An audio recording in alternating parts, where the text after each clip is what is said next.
My name is Philip Hans Franses. I'm a professor of applied econometrics and also professor of marketing research.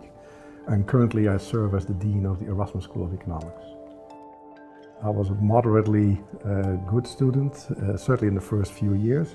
Later on, when the topics became more interesting, really the kind of econometrics that I like, I had some higher grades, but on average it was something like a 7.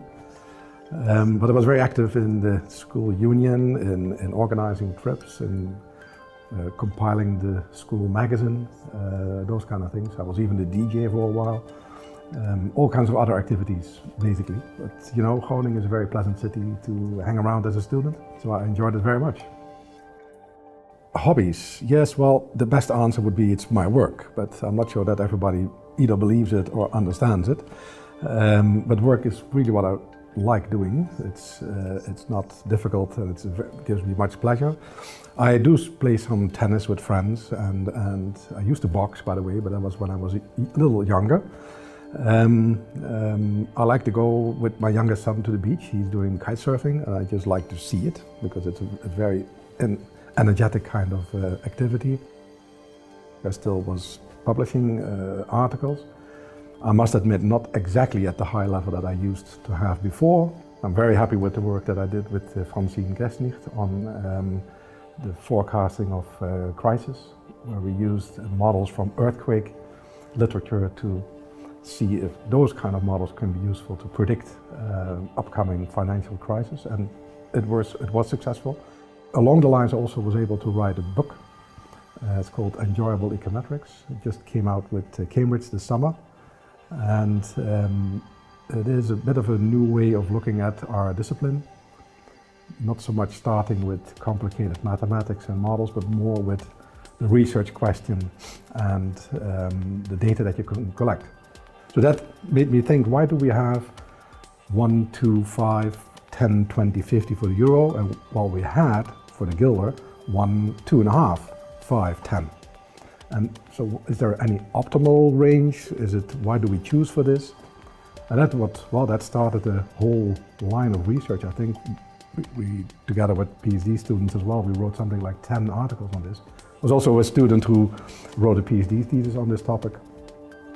So first it was thinking about why is the choice made for 1, 2, 5, and then later on we came into the area. So what do people actually do if they open up their wallet and decide to pay something? We developed a little experiment using a Monopoly game, the Euro Monopoly game, I think it's called, where we had people play the game, and so we could see what they do if they had to make a transaction, what they kept in their wallet because it's on the table. So then you can see what people actually do if they have to make a choice.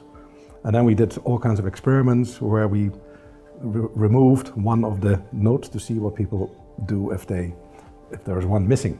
The Euro Monopoly game doesn't have a 200 euro note. So we had those notes actually created artificially so that we have a full range of notes that we also have in actual practice. So we created fake Monopoly notes. So the book is about all kinds of examples and illustrations that are not necessarily economic, but can deal with any kind of things, with how to deal with cash money, how to, if temperatures are on the rise, is it always happening throughout the year, or is it only winters that are getting warmer? Those kind of questions. Very simple, understandable questions, where I show that you could use econometric techniques for that. Nowadays, you see that students are much more dedicated. They're exceptionally good here in Rotterdam. We have our double bachelor program where the smartest students around are there.